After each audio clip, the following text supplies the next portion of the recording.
আমি আজ দৈনিক ইত্তেফাকের ৬৭তম প্রতিষ্ঠা বার্ষিকী এই মেলান্দ ইত্তেফাক সংবাদদাতা আয়োজিত আজকের এই ইত্তেফাকের প্রতিষ্ঠা বার্ষিকীতে উপস্থিত আমার পাশে রয়েছেন বীর মুক্তিযোদ্ধা বাঙালি জাতির শ্রেষ্ঠ সন্তান আছেন, এখানে সাহিত্যিক, রাজনীতিবিদ, সাংবাদিক বৃন্দ। আপনাদের সকলকে আমার পক্ষ থেকে শুভেচ্ছা জানাচ্ছি। আমি প্রথমেই একজন বাঙালি হিসেবে স্মরণ করতে চাই বাঙালি জাতির, বাংলাদেশের বাঙালিদের জন্য শ্রেষ্ঠ বাঙালি, হাজার বছরের জাতির জনক বঙ্গবন্ধু শেখ মুজিবুর রহমানকে আমি শ্রদ্ধা ভরে স্মরণ করতে চাই, যে সম্পর্কে আমরা এখানে উপস্থিত হয়েছি। দৈনিক ইত্তেফাকের প্রতিষ্ঠাতা, সম্পাদক, প্রকাশক, বাংলাদেশের বিশিষ্ট সাংবাদিক জনাব তোফাজ্জল হোসেন মানিক মিয়াকে আমি স্মরণ করতে চাই। ভাষা আন্দোলন থেকে মুক্তিযুদ্ধ পরবর্তী আমাদের স্বৈরাচার বিরোধী আন্দোলনে যারা শহীদ হয়েছেন, সেই বীর শহীদদের প্রতি আমি সম্মান জানাচ্ছি এবং তাদের স্মরণ করছি। আমি সেই সাথে স্মরণ করছি জাতির জনক বঙ্গবন্ধুর পরিবারের যারা 15ই আগস্ট সেই কাল রাত্রে নিহত হয়েছেন, তাদেরকে আমি সেই সাথে স্মরণ করতে চাই। ইত্তেফাকে যে সম্পর্কে আমরা এখানে আজ উপস্থিত হয়েছি, প্রতিষ্ঠা থেকে এখন পর্যন্ত যে সাংবাদিকগণ পরলোক গমন করেছেন, তাদের আমি শ্রদ্ধা জানাচ্ছি, তাদের স্মরণ করছি। আমি প্রথমেই বলবো, আজকের আমার বক্তব্যে আমি বলবো ইত্তেফাকের সাথে আমাদের জামালপুরের 2-3 জন প্রবীণ ব্যক্তি যারা ইতিহাসের সাথে যুক্ত, আপনারা জানেন না, এই তথ্যটা আমি একটু দিতে চাচ্ছি। এই কথাগুলো যখন হল ভর্তি লোক ছিল, শুধু তাই নয়, যখন উপজেলা নির্বাহী কর্মকর্তা মহোদয় ছিলেন, তখন বললে অনেকেই জানতে পারতেন। এখানে এই বীর মুক্তিযোদ্ধা লেবু আঙ্কেল আছেন, এখানে ফারাজি ভাই আছেন, ওনারা হয়তো জানেন 70-এর যখন ইত্তেফাক একমাত্র বাঙালির মুখপত্র দৈনিক পত্রিকা, তখন এই দৈনিক ইত্তেফাকের চিফ রিপোর্টার ছিলেন জামালপুরেরই এক সন্তান।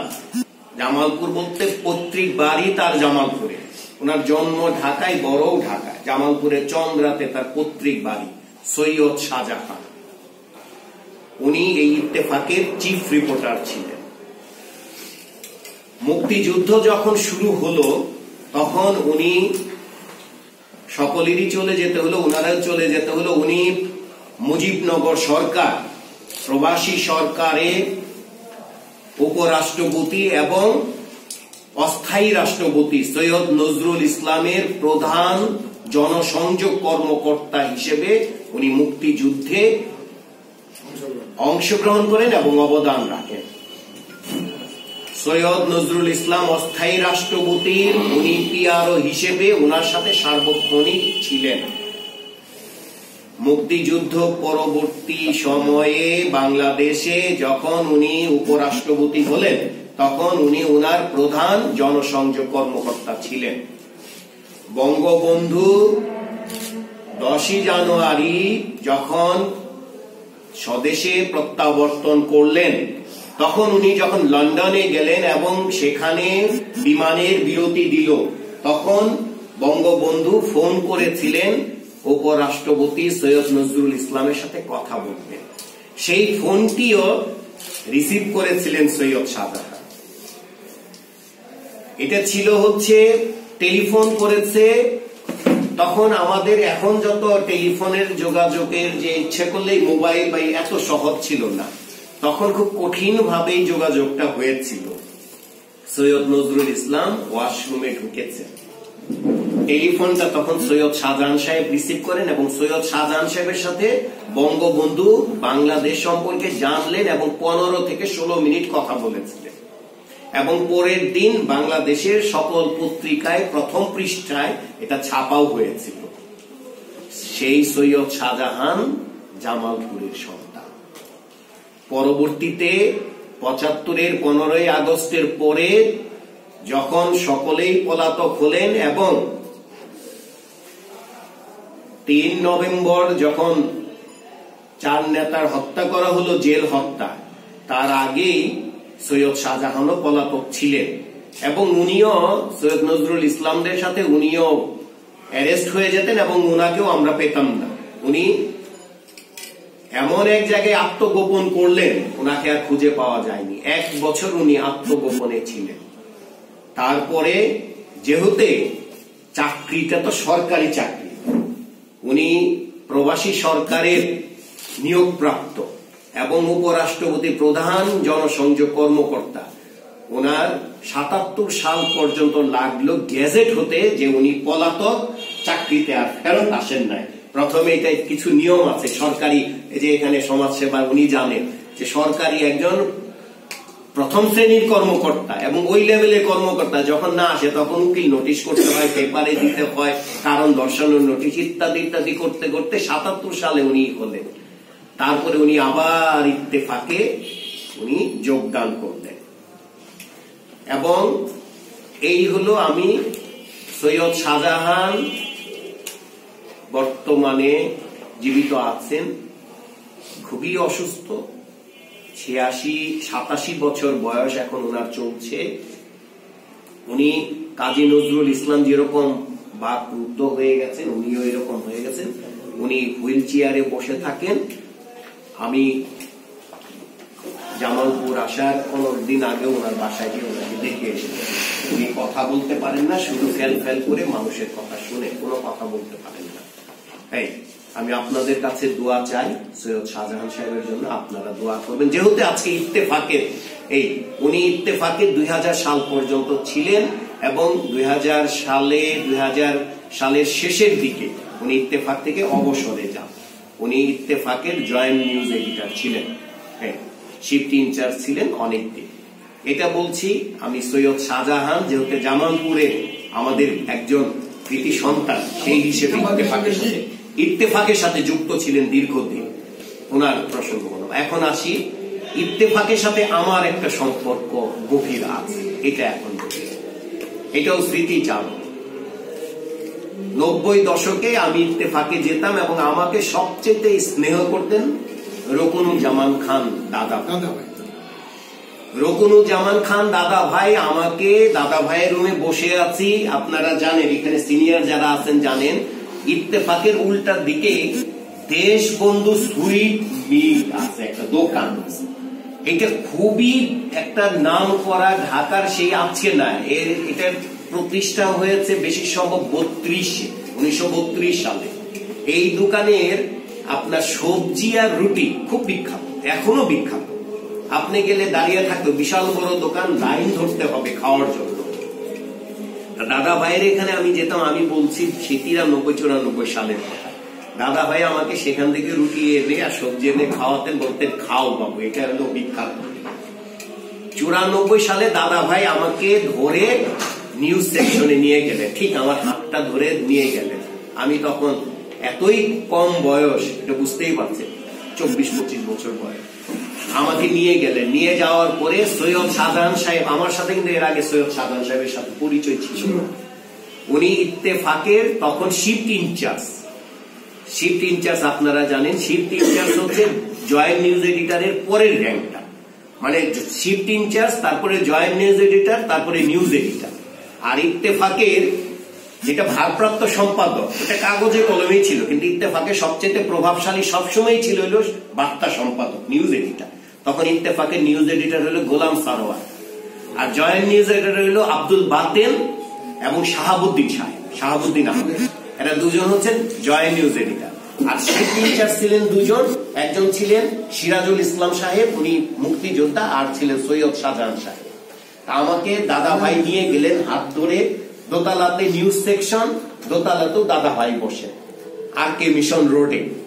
এই দোতলায় একদম রাস্তার কাছে বসেন দাদা ভাই আমাকে ধরে নিয়ে গেলেন। তখন বেলা 3টা কি 3:30 বাজে। আমাকে ওই সবজি আর রুটি এনে খাওয়ালেন, দাদা ভাই ধরে নিয়ে গেলেন।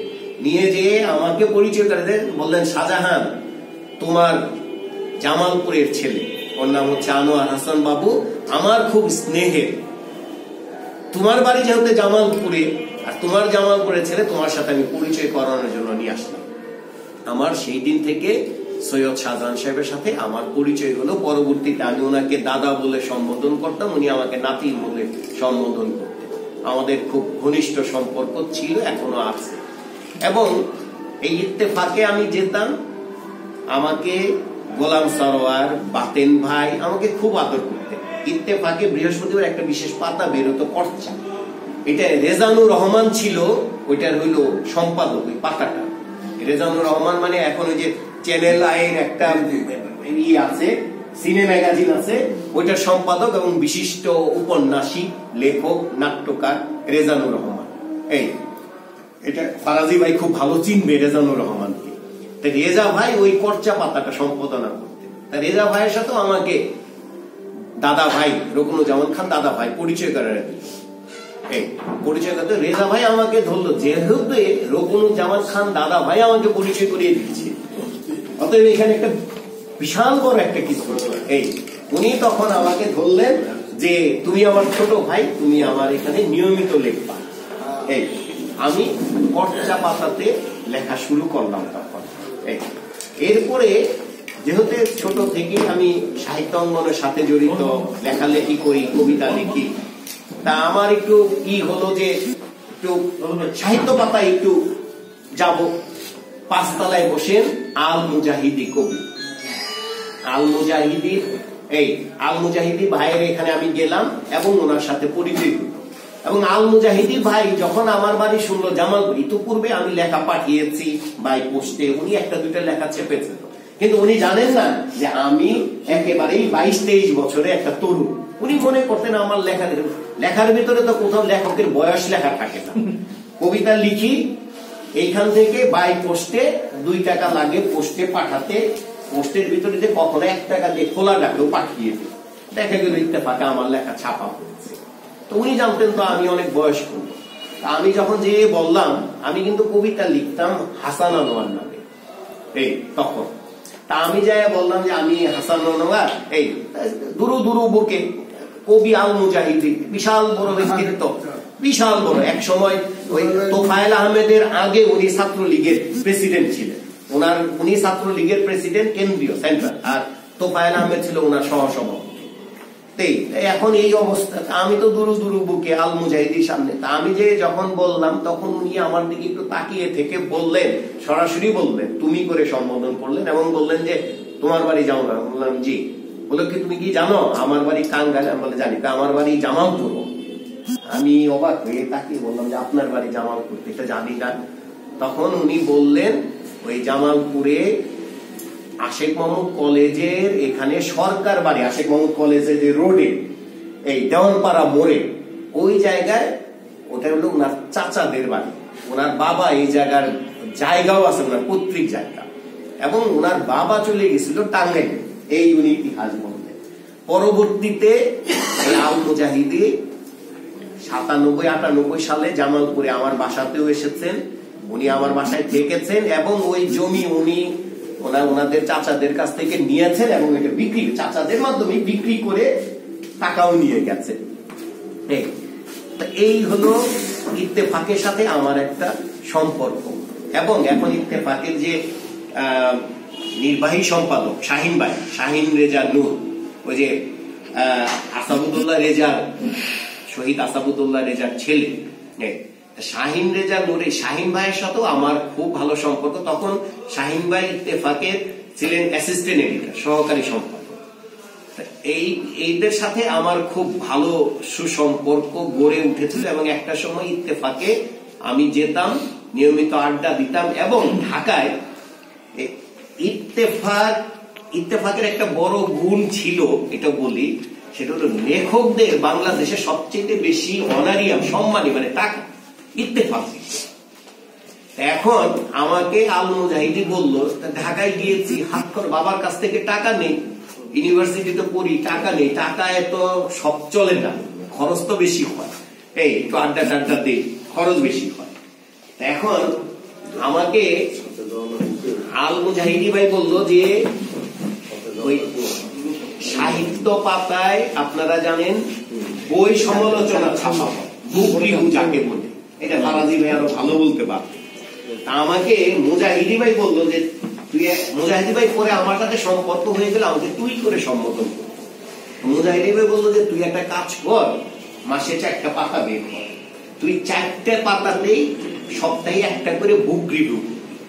তখনকার সময়ে আমি সেই 96-97 এর কথা বলছি, তখন একটা বই রিভিউ করলে ইত্তেফাকে তো 500 টাকা, তো অনেক টাকা তখনকার সময়। উনি মাসে 4টা আমি বুক রিভিউ করি, মাসে আমাকে উনি দেন হলো 2000 টাকা। উনি রেজানুর রহমান রেজা ভাই আমাকে পর্চা পাতায় মাসে 2টা, 15 দিন অন্তর অন্তর 2টা করে লেখা ছাপে, ওই লেখার বিল দেয় উনি 800 টাকা করে।